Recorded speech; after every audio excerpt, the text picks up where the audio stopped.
আসসালামু আলাইকুম ওয়া রাহমাতুল্লাহি ওয়া বারাকাতুহু। নাহমাদুহু ওয়া নুসাল্লি আলা রাসূলিহিল কারীম, আম্মা বা'দ। ফাআউযু বিল্লাহি মিনাশ শাইতানির রাজীম। বিসমিল্লাহির রাহমানির রাহিম। ইহদিনাস সিরাতাল মুস্তাকিম। সাদাকাল্লাহুল আযীম। দূরের কাছের দেশের ও প্রবাসের যারা যেখান থেকে যুক্ত হয়েছেন আরটিভির নিয়মিত আয়োজন প্রাণ নিবেদিত প্রশ্ন করুন অনুষ্ঠানে আপনাদের অন্তরের অন্তঃস্থল থেকে আন্তরিক মোবারকবাদ জানাচ্ছি আমি আব্দুল লতিফ সোহাগ গাজী। প্রিয় দর্শক, এই চমৎকার অনুষ্ঠান প্রতি রবিবার এবং সোমবার সন্ধ্যা ৬টা ৫ মিনিটে সরাসরি সম্প্রচার করেন আরটিভি টেলিভিশন। এখানে আমরা বিভিন্ন ধরনের বিষয় নিয়ে আলোচনা করি, মানব জীবনের জীবন ঘনিষ্ঠ প্রশ্নের উত্তর নিয়ে থাকি দেশের খ্যাতিমান আলেমদের থেকে। এরই ধারাবাহিকতায় আজ আমরা আলোচ্য বিষয় নিয়ে এসেছি মানব সৃষ্টির উদ্দেশ্য।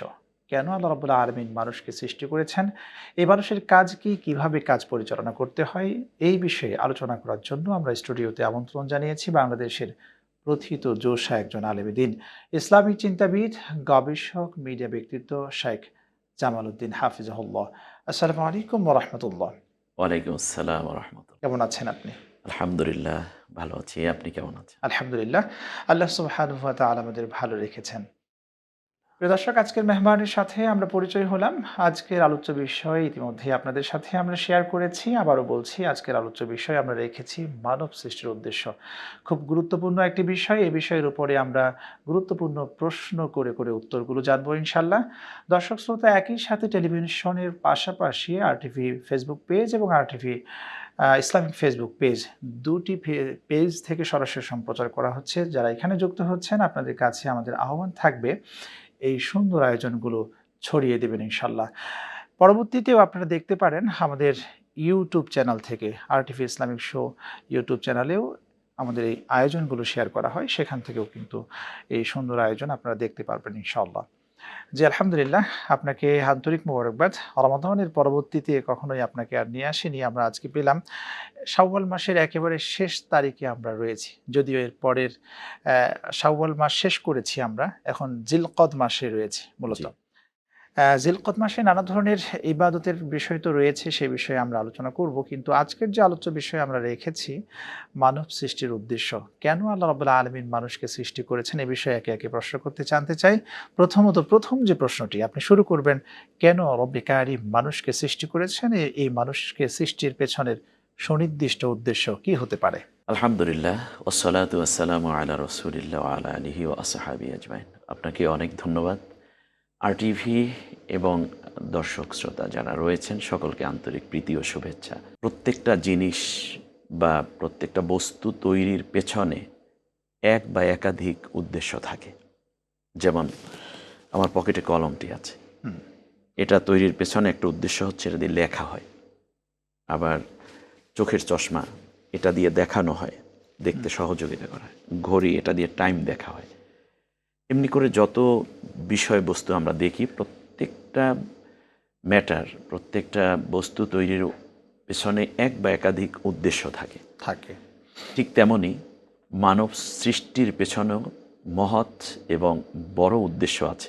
মজার ব্যাপার হচ্ছে, যদি কোনো বস্তু যে উদ্দেশ্যে তৈরি করা হয়েছে সেটা যদি বাস্তবায়নে ওই বস্তুটি ব্যর্থ হয়, তাহলে সেটাকে কিন্তু আর যত্ন করা হয় না, এটা ফেলে দেওয়া হয়। ফেলে দেয়া যেমন হয়। কলমটা আমরা যত্ন করে পকেটে রাখি, ব্যাগে রাখি, কিন্তু যখন সে লিখবে না, লেখা দিতে অক্ষমতা এসে যায়, তখন আমরা এটাকে ডাস্টবিনে ফেলে দিই। ঘড়ি আর কখনোই কাজ করছে না, তখন সময় সেটাকে আমরা দিচ্ছে না। ফেলে দেই। হুম, হুম, ঠিক তেমনই আল্লাহ তাআলা মানুষকে যেই উদ্দেশ্যে তৈরি করেছেন, যতদিন মানুষ এই উদ্দেশ্য বাস্তবায়ন করবে ততদিন আল্লাহ তাআলা তাদেরকে দুনিয়ায় রহমতে রাখবেন, আখেরাতে জান্নাত দিবেন। হুম। আর সে যদি এই সৃষ্টির উদ্দেশ্য বাস্তবায়নে ব্যর্থ হয়, দুনিয়ায় সে গজবের মধ্যে নিপতিত হবে, আখেরাতে সে জাহান্নামের অধিবাসী হবে। জি। খুবই গুরুত্বপূর্ণ একটি বিষয় হুম, হুম। সৃষ্টির উদ্দেশ্য। তো এই সংক্রান্ত আল্লাহ রাব্বুল আলামিন কি পবিত্র গ্রন্থ আল কোরআনে তথ্য দিয়েছেন কিনা? অবশ্যই আল্লাহ তাআলাকে যদি আমরা প্রশ্ন করি, আল্লাহ আপনি আমার মতো এত সুন্দর মানুষকে কেন তৈরি করেছেন? হুম, আমার জন্যে এত ইনভেস্টমেন্ট, সূর্যের আলো, চাঁদের কিরণ, অক্সিজেন, পানি, হুম, খাবার। আমার ভেতরে আছে লিভার, কিডনি, ব্লাড ভাল্ব, হুম, হার্ট, এরপরে ব্লাড, হাড্ডি, গোশত, জীবন, যৌবন, চক্ষু, কর্ণ, নাসিকা, আকাল। কত নেয়ামত, হাজার হাজার কোটি টাকা এক একজন মানুষের পেছনে আল্লাহ তাআলা ইনভেস্টমেন্ট করে যদি টাকার হিসাব করি, এরপর রুহু দিয়েছেন, সম্মান দিয়েছেন, আবার পিতা হওয়ার মর্যাদা দিয়েছেন, এই যে কত কিছু আমাকে দিলেন আল্লাহ, আপনি কেন দিয়েছেন? আল্লাহ তাআলা বলছেন, এর প্রশ্নে 3টা জবাব মূলত আল্লাহ তাআলা দিয়েছেন। প্রথম হচ্ছে সূরা বাকারার 30 নম্বর আয়াত। আল্লাহ তাআলা বলছেন, ওয়া ইয ক্বালা রাব্বুকা লিল মালাইকাতি ইন্নী জাইলুন ফিল আরদি খলিফা। ফার্স্ট প্রায়োরিটি হচ্ছে যে আমি তোমাকে দুনিয়ার বুকে প্রেরণ করেছি, উদ্দেশ্য একটাই, যে পৃথিবীতে গিয়ে তুমি আমার রিপ্রেজেন্টেটিভ হিসেবে দায়িত্ব পালন করবে, তুমি আমার খলিফা, আমার প্রতিনিধি। এটা হচ্ছে সৃষ্টির একটা উদ্দেশ্য। এই কথা ফেরেশতাদেরকে আল্লাহ রাব্বুল আলামিন কি বলছিলেন? হ্যাঁ, আল্লাহ রাব্বুল আলামিন বলছেন যে ইন্নী জাইলুন ফিল আরদি খলিফা, আমি দুনিয়ায় অর্থাৎ জমিনে আমার প্রতিনিধি পাঠাবো। তখন ফেরেশতারা বলল যে আল্লাহ তাআলা ক্বালু আতাজআলু ফিহা মা ইউফসিদু ফিহা ওয়া ইয়াসফিকুদ দিমা, যে আল্লাহ তাআলা দুনিয়ার বুকে এই খলিফারা গিয়ে রক্তপাত করবে, মারামারি কাটাকাটি করবে, হিংসা বিদ্বেষ ছড়াবে এবং জমিনের বুকে সন্ত্রাস করবে, বিপর্যয় ঘটিয়ে দিবে।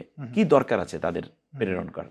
আল্লাহ তাআলা সাথে সাথে বললেন, ইন্নী আ'লামু মা লা তা'লামুন, আমি যা জানি তোমরা তা জানো না।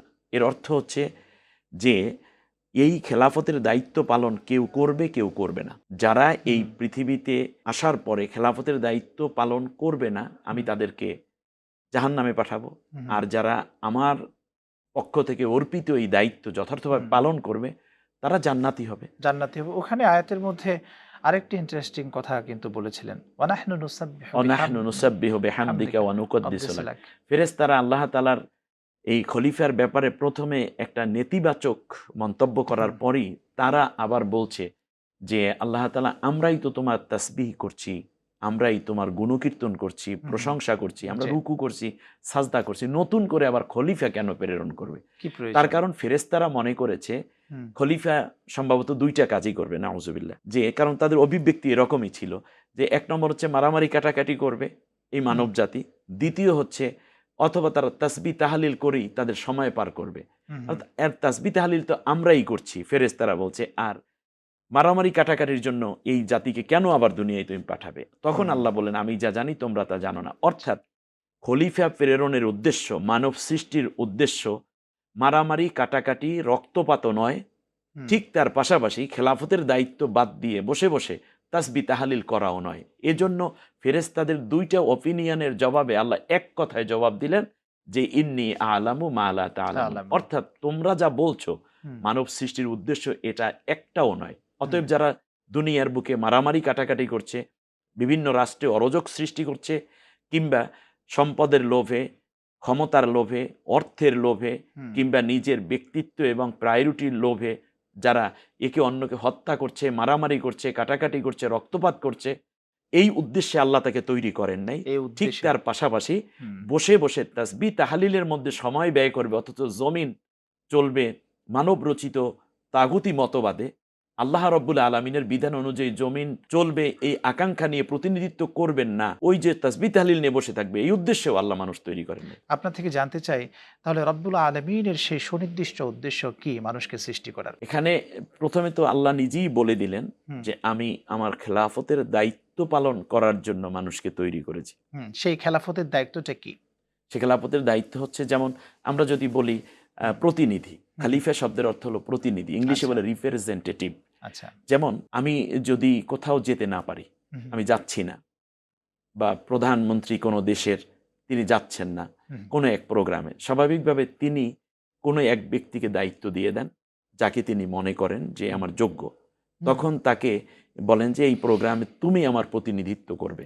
প্রতিনিধির সাধ্য নাই যে যেই উদ্দেশ্যে এবং যেই দায়িত্ব দিয়ে তাকে প্রেরণ করা হয়েছে সেই দায়িত্ব অবহেলা করারও যেমন কোনো অবকাশ নাই, ঠিক তার পাশাপাশি সেই দায়িত্বের মধ্যে কমতি কিংবা বাড়তি করারও কোনো অধিকার তার নেই। আল্লাহ তাআলা যুগে যুগে খলা ইফাফিল আরদ, আল্লাহ অন্য আয়াতে বলেছেন, আমি যুগে যুগে আদমের থেকে নিয়ে একের পর এক আমি এমনি করে জমিনের বুকে প্রতিনিধি পাঠিয়েছি। আলহামদুলিল্লাহ, খুবই গুরুত্বপূর্ণ আলোচনা শুনছি। আপনার কাছে ফিরবো, একটা বিরতি নিয়ে আসি। দর্শক, আপনারা দেখছেন আরটিভির নিয়মিত আয়োজন প্রাণ নিবেদিত প্রশ্ন করুন অনুষ্ঠানের পর্যায়ে একটি বিরতি নিচ্ছি। আমাদের সঙ্গেই থাকুন, ফিরছি একটু পরে ইনশাআল্লাহ।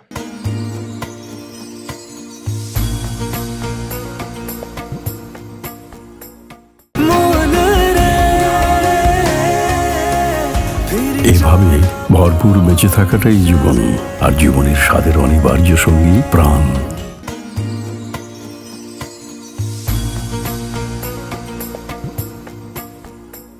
বিরতির পর ফিরে এলাম আপনাদের প্রিয় অনুষ্ঠানে। আপনারা দেখছেন আরটিভির নিয়মিত আয়োজন প্রাণ নিবেদিত প্রশ্ন করুন অনুষ্ঠান। আজকের অনুষ্ঠানের আলোচ্য বিষয় আমরা রেখেছি মানব সৃষ্টির উদ্দেশ্য। কেন আল্লাহ রাব্বুল আলামিন মানুষকে সৃষ্টি করেছেন, এই বিষয়ে আলোচনায় আছেন শেখ জামাল উদ্দিন। জি আলহামদুলিল্লাহ, যে বিষয়ে আপনি আলোচনায় ছিলেন। আল্লাহ রব্বুল আলামিন যেই বিধিবিধান দিয়েছেন হুবহু নিজে তা পালন করবে এবং অন্য মানুষ যাতে করে এই বিধানের অধীনস্থ হতে পারে তার দায়িত্ব পালনের, লিডারশিপের দায়িত্ব সে পালন করবে। বাড়তিও করবে না, কমও করবে না। আল্লাহ তাআলা যেমন বলছেন, আফাতুমিনুনা বিবাদিল কিতাবি ওয়া তাকফুরুনা বিবাদ। আমি আল্লাহ তাআলা তোমাকে প্রতিনিধির দায়িত্ব দিলাম, অথচ তুমি কিছু কিছু মানো আর কিছু কিছু অমান্য করো, এটা নাকি? তাহলে ফামা জাযাউ মা ইয়াফআলু যালিকা মিনকুম ইল্লা খিজিউন ফিল হায়াতিদ দুনিয়া ওয়া ইয়াউমাল কিয়ামাতি ইউরাদ্দুনা ইলা আশাদ্দিল আযাব। যে তাহলে মনে রাখবা, দুনিয়ার বুকে তোমাদের জন্য থাকবে লাঞ্ছনা, আর আখিরাতে তোমাদের জন্য থাকবে কঠিন শাস্তির ব্যবস্থা। অতএব বোঝা যায় যে আল্লাহ রব্বুল আলামিন যেই দায়িত্ব দিয়েছেন আমাদেরকে, সেটা হচ্ছে আল্লাহ তাআলা যা চান সেইটা আমরা বাস্তবায়ন করব।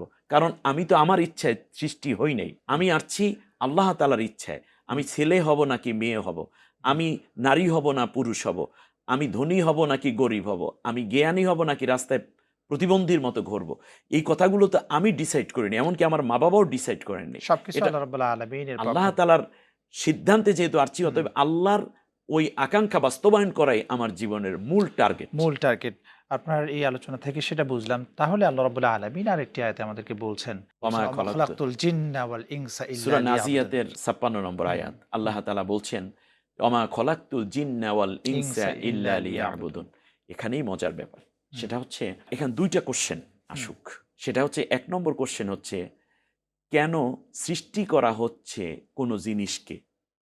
আমরা যদি দুনিয়ায় জাগতিক এই জড় পদার্থগুলোও দেখি, তাহলেও যেমন এই কাপটা তৈরি করা হচ্ছে কেন, এটা মূলত যিনি কাপ তৈরি করেছেন, প্রথম যিনি আবিষ্কারক, তাকেই প্রশ্ন করে এটা কেন তৈরি করেছেন। তিনি বলবেন এটা চা খাওয়ার জন্য, দুধ খাওয়ার জন্য, শরবত খাওয়ার জন্য ইত্যাদি। ঠিক তেমনি আমরা আল্লাহ তাআলাকে জিজ্ঞেস করছি, আল্লাহ কেন আপনি আমাকে তৈরি করছেন?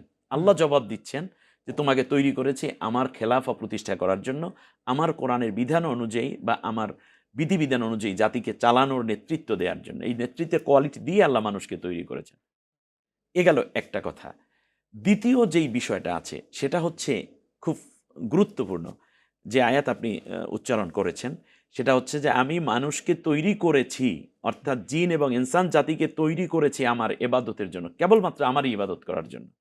তাহলে এখন আসি যে কোনো জিনিস কেন তৈরি করা হচ্ছে, এটা তৈরি করার শেষে বলা হয় নাকি উদ্দেশ্য কি সেইটাকে সামনে রেখে জিনিসটাকে তৈরি করা হয়? নিঃসন্দেহে জবাব হবে যে কোনো জিনিস তৈরি করার আগেই ডিসিশন নেওয়া হয় এই জিনিসটা কেন তৈরি করা হচ্ছে। যেমন আমাদের যে বাল্বগুলো আছে, ক্যামেরাগুলো আছে, এগুলো কেন তৈরি করা হচ্ছে তা কিন্তু যিনি আবিষ্কারক তিনি আগেই ডিসাইড করেছেন যে আমি এই উদ্দেশ্যে এটা তৈরি করতেছি। তাহলে মানুষ এখনো তৈরি হয়নি, দুনিয়ায় আসে নাই। সেই মুহূর্তে আল্লাহ ফেরেশতাকে জিজ্ঞেস করলেন, আমি জমিনের বুকে আমার প্রতিনিধি পাঠাতে চাই। তাহলে মানুষের বেসিক কাজ হচ্ছে ওই তৈরির আগে যেই সিদ্ধান্তটা আল্লাহ দিয়েছেন সেইটা হচ্ছে মূল উদ্দেশ্য, সবচেয়ে শ্রেষ্ঠতম উদ্দেশ্য। এখন এই উদ্দেশ্য বাস্তবায়ন করার জন্য তাকে একটা সীমার মধ্যে থাকতে হয়, নিয়ম নীতির মধ্যে থাকতে হয় এবং আনুগত্যের মধ্যে থাকতে হয়। এজন্য ইবাদত শব্দের অর্থ হলো আনুগত্য করা, ইবাদত শব্দের অর্থ হচ্ছে দাসত্ব করা। তাহলে এখন দাসত্ব করব কিভাবে? দাসত্ব করা আমি কিভাবে করব? সেজন্যই আল্লাহ সুবহানাহু ওয়া তাআলা বললেন, ওই খেলাফতের দায়িত্ব পালন করতে গিয়ে তুমি জানো আমার দাসত্বের কথা ভুলে না যাও। এজন্য খলাকতু, এটা কিন্তু পাস্ট টেন্স, সৃষ্টি তো আগে হয়ে গেছে। এরপরে আল্লাহ তাআলা বললেন কেবলই আমারই আনুগত্য, আর আমার আনুগত্য প্রকাশিত হবে আমার খেলাফত প্রতিষ্ঠার মাধ্যমে। এই জন্য যুগে যুগে সমস্ত নবীগণ ছিলেন এই উদ্দেশ্য বাস্তবায়নে দৃঢ় হৃদয় এবং দৃঢ় চেতা। এই জন্য আল্লাহ তাআলা কোরআনুল কারীমের মধ্যে বলছেন, ওয়ালাকাদ বাআসনা ফি কুল্লি উম্মাতির রাসূলা আন ইবুদুল্লাহ ওয়াজতানিবুত তাগুত। যে যুগে যুগে সমস্ত নবীকে আমি প্রেরণ করেছি এজন্য যে মানুষ যেন একমাত্র আমারই দাসত্ব করে, আর তাগুতি মতবাদ যেগুলো আছে যে আমি আল্লাহ যা বলিনি সেটাকে প্রতিষ্ঠা করে যারা, তাদের বিপরীতে নবীগণ অবস্থান নিবে, যাতে করে আমি যেটা বলেছি সেটা যেন প্রতিষ্ঠিত হয়ে যায়, সেটা যেন প্রতিষ্ঠিত হয়ে যায়। কিন্তু আর আজকে ওই কাজের জন্য যা করা হবে সেটাই ইবাদত। সেটাই ইবাদত। কিন্তু আমাদের সমাজে ইবাদত বলতে শুধু কেবলমাত্র নামাজ, রোজা, হজ, যাকাত এটাকেই বোঝানো হচ্ছে। যে আয়াতের কথা আপনি বললেন যে ওমা খালাকতুল জিন্না ওয়াল ইনসা ইল্লা লিয়াবুদুন, আমি মানুষকে জিন এবং ইনসানকে সৃষ্টি করেছি আমার ইবাদতের জন্য। আর ইবাদত Yes. বলতে বোঝানো হচ্ছে নামাজ, রোজা, হজ, যাকাত। এর বাইরে কি কোনো ইবাদত নেই? ইবাদত যদি বলি, আমার এই বডিটাকে যদি আমি চিন্তা করি, তাহলে আমি হইলাম একজন মানুষ। হুম, কিন্তু যখন বলা হবে যে আমি যখন এই কপালে হাত দিই, এটা আমার কপাল, হুম, মাথা, হুম, চুল, কান, নাক, হাত, পা, পিঠ, পেট হুম, ইত্যাদি। এমনকি আমাকে যখন যদি কেউ অপারেশন করে, তাহলে ভেতরে পাবে কি? হুম, ব্লাড ভাল্ব পাবে, হুম, হার্ট পাবে, কিডনি পাবে, লিভার পাবে, হুম, নাড়িভুড়ি পাবে, পাকস্থলী পাবে, রক্ত পাবে, হুম, গোশত পাবে, হাড্ডি পাবে। তো মানুষ কোথায়? হুম, ভেতরেও মানুষ নেই, বাইরের অঙ্গেও মানুষ নেই। অর্থাৎ সব মিলে যেমন হয় মানুষ, ঠিক হুম, তেমনি একজন মানুষের জীবনের ঘুম, নিদ্রা, ওঠা, বসা, ওয়াশরুম সারা, বিবাহ করা, স্ত্রীকে সময় দেয়া, বাজার করা, চাকরি করা, সেখান থেকে নিয়ে রাষ্ট্র পরিচালনা করা, বিচার আচার করা, সব কিছুই এবাদত। মাশাআল্লাহ। আর এরপরে নামাজ, রোজা, হজ, জাকাত এগুলো এবাদতের মধ্যেই ইনক্লুডেড। কিন্তু যদি কোনো ব্যক্তি কেবলমাত্র নামাজকে ইবাদত মনে করে, কেবলমাত্র রোজাকে ইবাদত করে মনে করে, তাহলে উনি খলিফাও হয় নাই, আবেদও হয় নাই। হুম, তার কারণ রাসূল সাল্লাল্লাহু আলাইহি ওয়াসাল্লামের চেয়ে বড় ইবাদতকারী তো পৃথিবীতে কেউ নাই। হুম, রাসূল সাল্লাল্লাহু আলাইহি ওয়াসাল্লাম একদিকে যেমন তাহাজ্জুদও পড়েছেন, আবার সকালবেলা তিনি বাতিলের মোকাবেলায় জেহাদের ময়দানে উপস্থিত ছিলেন। হুম, আল্লাহ রাসূল সাল্লাল্লাহু আলাইহি ওয়াসাল্লাম একদিকে যেমন নফল রোজা করেছেন, ইতিকাফ করেছেন রমজানের হুম, শেষ 10 দিনে, হুম, ঠিক তেমনি রাসূল সাল্লাল্লাহু আলাইহি ওয়াসাল্লাম বিচার ব্যবস্থার প্রধান চেয়ারে বসে আল্লাহর কোরআন অনুযায়ী জাতির মধ্যে বিচার ফায়সালাও করেছেন। একদিকে রাসূল সাল্লাল্লাহু আলাইহি ওয়াসাল্লাম যেমন স্ত্রীকে সময় দিয়েছেন, অপরদিকে রাসূল সাল্লাল্লাহু আলাইহি ওয়াসাল্লাম হিজরতও করেছেন। হুম, একদিকে রাসূল সাল্লাল্লাহু আলাইহি ওয়াসাল্লাম যেমন তাহাজ্জুদ নামাজের রত ছিলেন, তাসবিহ তাহলিল রত ছিলেন, অপরদিকে রাসূল সাল্লাল্লাহু আলাইহি ওয়াসাল্লাম বাজারঘাট করে সন্তান সন্ততির খাবারের আয়োজনও করেছেন। তাহলে রাসূল সাল্লাল্লাহু আলাইহি ওয়াসাল্লামের কিছু কিছু সুন্নাহ আমরা নিচ্ছি, কিছু কিছু সুন্নাত নিচ্ছিলেন না। রাসূল সাল্লাল্লাহু আলাইহি ওয়াসাল্লাম তো 10 বছর একটানা মদিনায় রাষ্ট্রপ্রধান ছিলেন। হুম, হুম, এটা তো নবীওয়ালা কাজের মধ্যেই ছিল, এটা তো এবাদতের মধ্যেই ছিল। এ কাজ তো রাসূল সাল্লাল্লাহু আলাইহি ওয়াসাল্লাম ইসলামের বাইরে গিয়ে করেন নাই, বরং এটা নবীওয়ালা কাজের মধ্যে এবং সওয়াবের নিয়তেই করেছেন। তাহলে বোঝা যায় দেশ এবং জাতির মধ্যে আল্লাহর বিধান প্রতিষ্ঠা করে সে অনুযায়ী জাতিকে শান্ত এবং সুষ্ঠু নিরাপত্তার সাথে পরিচালনা করে আল্লাহর গোলামিত্বের মধ্যে নিয়ে আসা, এটাও নবীওয়ালাই একটা সুন্নাহ। হুম, হুম, এটা নবীওয়ালাই, এবং যুগে যুগে আপনি দেখেন রাসূল সাল্লাল্লাহু আলাইহি ওয়াসাল্লামের পরে আবু বকর আসলেন, আবু বকরের পরে ওমর আসলেন রাদিয়াল্লাহু আনহু। তাহলে বোঝা যাচ্ছে তারা তো এই কাজকে কখনোই ইবাদতের বাইরের কাজ মনে করতেন না। বরং রাসূল সাল্লাল্লাহু আলাইহি ওয়াসাল্লাম বলেছেন যে সবচেয়ে বড়, আমি কি তোমাদেরকে এমন একটা কাজের কথা শেখাবো যা হজের চেয়ে উত্তম, নামাজের চেয়ে শ্রেষ্ঠ? আমি কি তোমাদেরকে এমন এক কাজের শিক্ষা দেব যা নামাজ রোজার চেয়েও শ্রেষ্ঠ? সাহাবীগণ বললেন, বালা ইয়া রাসূলুল্লাহ, অবশ্যই এই রাসূল আমাদেরকে বলুন। আল্লাহ রাসূল সাল্লাল্লাহু আলাইহি ওয়াসাল্লাম বললেন, ইসলাহু যাতা বাইনিকুম, তোমরা তোমাদের মধ্যে বিচার ফায়সালা করে দাও, মীমাংসা করে দাও। আজকে মানুষ মাজলুম হচ্ছে, বিচার পাচ্ছে না হুম, তামাম দুনিয়া জুড়ে। আজকে হুম, ন্যায় ইনসাফ প্রতিষ্ঠিত নাই। হুম, আর রাসূল সাল্লাল্লাহু আলাইহি ওয়াসাল্লাম এসে সমাজের মধ্যে ইনসাফ প্রতিষ্ঠা করেছেন, হুম, ন্যায় বিচার প্রতিষ্ঠা করেছেন, আত্মমানবতার সেবায় কাজ করেছেন, শিশু অধিকারে কাজ করেছেন, পুরুষের অধিকার, নারী অধিকার, মা বাবার অধিকার, বৃদ্ধের অধিকার, পশুর অধিকার, পাখির অধিকার, বিশ্ব সভ্যতার অধিকারের প্রথম জায়গায় রাসূল সাল্লাল্লাহু আলাইহি ওয়াসাল্লাম কাজ করলেন। তার মানে এই সব বিষয়গুলি হচ্ছে ইবাদত। ইবাদত। শুধু Yes. নামাজ, রোজা, হজ, যাকাতের মধ্যেই যদি আমরা থাকি, শুধুমাত্র তাসবিহ যদি ইবাদত হতো, তাহলে হুম, ফেরেশতারাই তো বলছিল, এই কাজ তো আমরাই করতেছি। আমরাই করতেছি। তাহলে রাসূল সাল্লাল্লাহু আলাইহি ওয়াসাল্লাম, আল্লাহ হুম, তাআলা কেন বলেন ইন্নী আ'লামু মা লা তা'লামুন? অর্থাৎ খেলাফতের দায়িত্ব বাদ দিয়ে কেউ হুম, যদি তাসবিহ তাহলিল করে, সেও একটা অন্যায় করলো যেমন, ঠিক তেমনি যে রক্তপাত করলো ওই রকমই অন্যায় করলো। অর্থাৎ সমাজের মধ্যে বিশৃঙ্খলা সৃষ্টি করাও মানুষ সৃষ্টির উদ্দেশ্য না। আবার খেলাফতের দায়িত্ব বাদ দিয়ে শুধুমাত্র বসে তাসবিহ তাহলিল করাও, এটা মানব সৃষ্টির উদ্দেশ্য নয়। যেমন মুসা আলাইহিস সালামের সময় হযরতে জিবরিল আলাইহিস সালামকে আল্লাহ তাআলা বললেন, তুমি ওই এলাকাটা গিয়ে উল্টাই দাও। আচ্ছা, পুরো এলাকাটা উল্টে জাতিটাকে ধ্বংস করে দাও।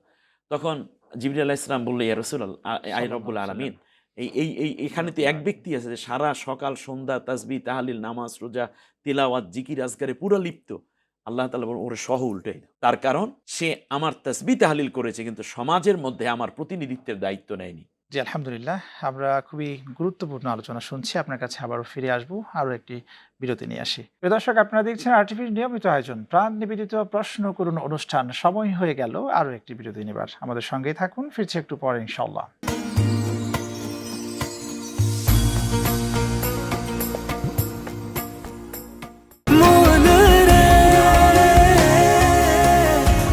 এভাবে ভরপুর বেঁচে থাকাটাই জীবন, আর জীবনের স্বাদের অনিবার্য সঙ্গী প্রাণ।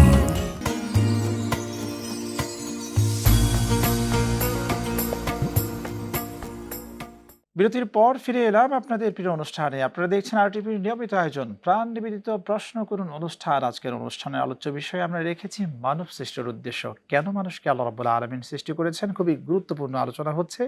আলোচনা করছেন শায়েখ জামাল উদ্দিন। জি, আলহামদুলিল্লাহ। আল্লাহ রাব্বুল আলামিন কেন মানুষকে সৃষ্টি করেছেন? আপনি খুবই গুরুত্বপূর্ণ আলোচনায় ছিলেন। মানুষের কাছে আমার যেই কাজ আছে সেটা সে পৌঁছায় নাই, বরং মোরাল দায়িত্ব পালন না করার অপরাধে হুম, তাকে উল্টে দাও। তাহলে বোঝা যাচ্ছে কি, অর্থাৎ এই যদি নামাজ রোজাই শেষ ইবাদত হতো, তাহলে রাসূল সাল্লাল্লাহু আলাইহি ওয়াসাল্লাম তো বলতেন যে ঠিক আছে, বাইতুল্লাহ বসে বসে সবাই তাসবিহ তাহলিল করে, একবার এক ওয়াক্ত নামাজ পড়লে তুমি 1,00,000 রাকাতের সওয়াব। সওয়াব হতো।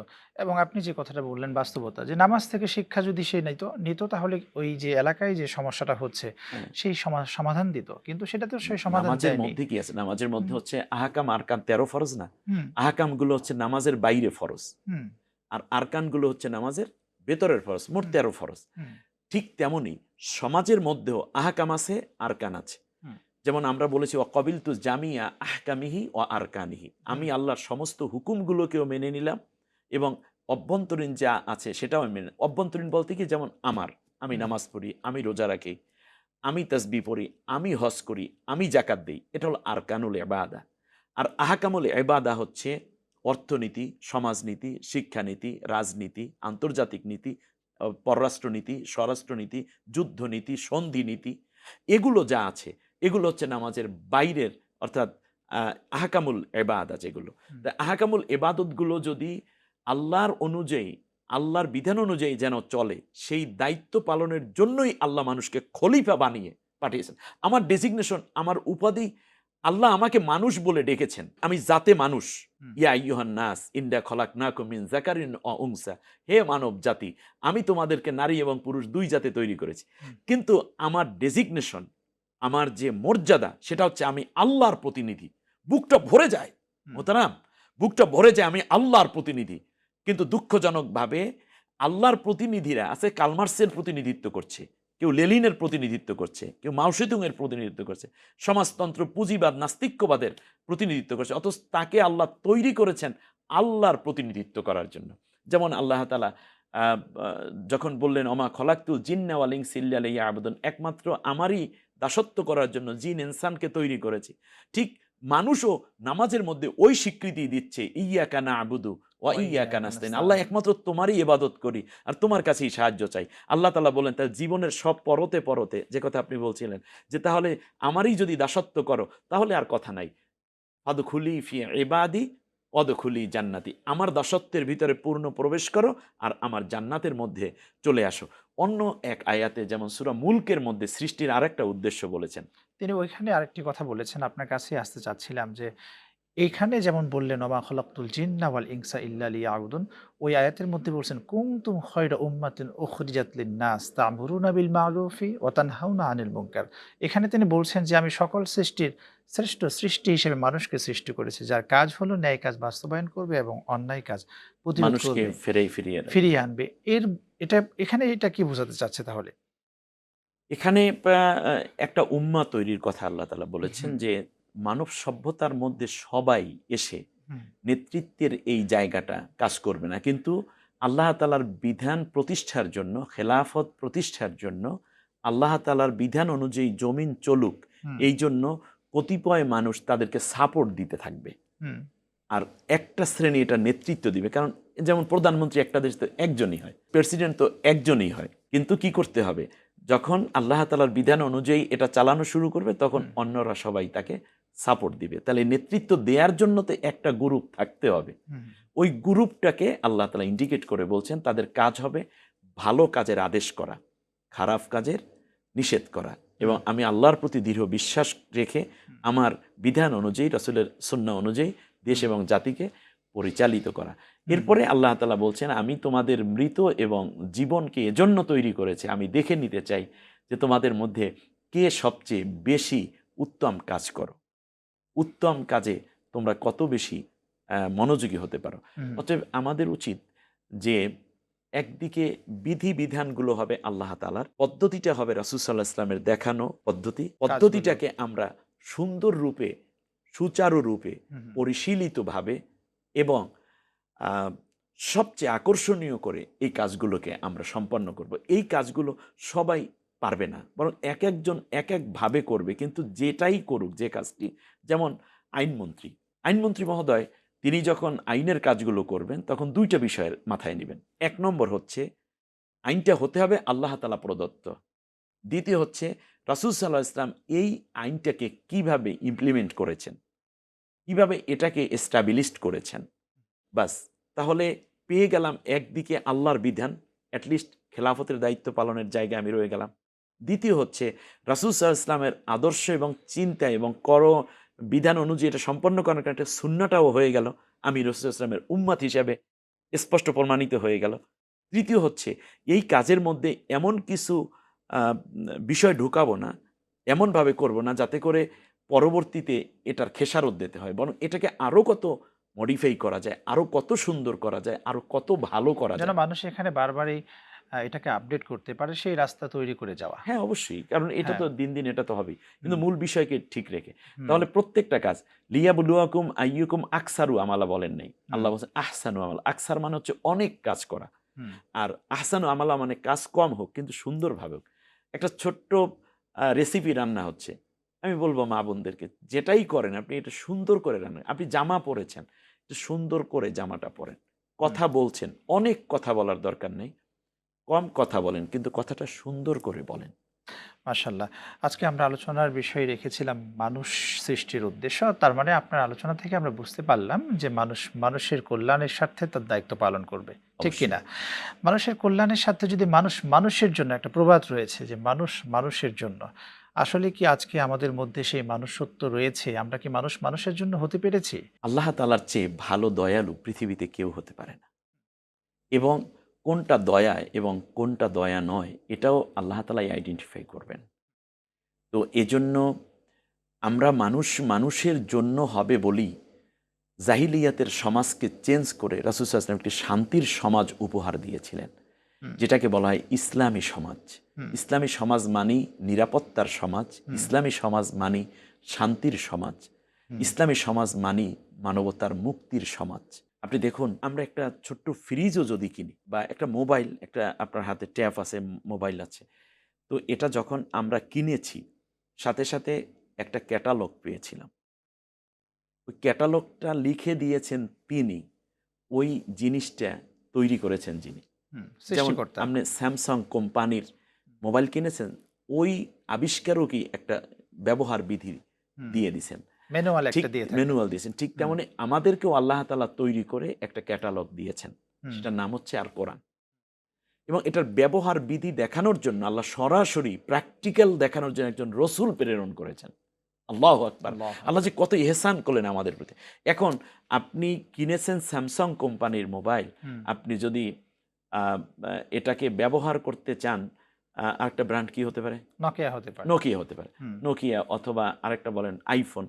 এখন আইফোন অথবা নোকিয়া কোম্পানির ক্যাটালগ দিয়ে আপনি যদি আপনার স্যামসাং কোম্পানির মোবাইল চালাতে চান, আপনি চালাইতে পারবেন না, কারণ এটার সিস্টেমটাই আলাদা করা হয়েছে। তাহলে মানবতার কল্যাণের জন্য যদি আমরা চিন্তা করি, তাহলে স্যামসাং কোম্পানি তৈরি করেছেন একজনে, অন্যের ক্যাটালগে যদি একটা মোবাইলই চালানো না যায়, একটা ল্যাপটপ যদি চালানো না যায়, কারণ এটা সেট আপ দেওয়া হয়েছে ওই কোম্পানির ডিরেকশন অনুযায়ী, তাহলে আমার আপনার মতো একজন মানুষকে আল্লাহ তৈরি করে যে ক্যাটালগ দিয়েছেন, সেই ক্যাটালগ অনুযায়ী যদি আমরা সমাজের সেবা না দেই, আমার পরিবার গঠন না করি, আমার স্ত্রীকে আমি যদি সেভাবে না সাজাই, বা আমাদের শিক্ষা ব্যবস্থা না সাজাই, আমাদের রাষ্ট্র ব্যবস্থা না সাজাই, অর্থনীতি না সাজাই, তাহলে সব জায়গায়ই তো দেখা যাবে যে খটকা লেগে গেছে, উল্টাপাল্টা হওয়ার কারণে সব ডিস্ট্রয় হয়ে যাচ্ছে। এজন্যই বিশ্বে এত অশান্তি। অসংখ্য ধন্যবাদ আপনাকে আমাদেরকে সময় দেওয়ার জন্য। ধন্যবাদ আপনাকে, ধন্যবাদ আরটিভির কলাকুশলী এবং শ্রোতা ভাই বোনদেরকে। জি, শুকরিয়া। প্রিয় দর্শক, আপনারা দেখলেন RTVর নিয়মিত আয়োজন প্রাণ নিবেদিত প্রশ্ন করুন অনুষ্ঠান। আজকের অনুষ্ঠানের আলোচ্য বিষয় ছিল মানব সৃষ্টির উদ্দেশ্য। আমরা এই আলোচনা থেকে বুঝতে পারলাম মানুষ মানুষের কল্যাণের জন্য, আল্লাহ রাব্বুল আলামিন যেন মানুষ মানুষের কল্যাণের জন্য তৈরি হবার আমাদেরকে যোগ্যতা দান করেন। আমিন। আজ এই পর্যন্ত। আগামী পর্ব দেখার আমন্ত্রণ জানিয়ে বিদায় নিচ্ছি। রব্বে কারিম আমাদের ভালো রাখুন, সুস্থ রাখুন, রাখুন নিরাপদে। আল্লাহ হাফেজ। আসসালামু আলাইকুম ওয়া রাহমাতুল্লাহ।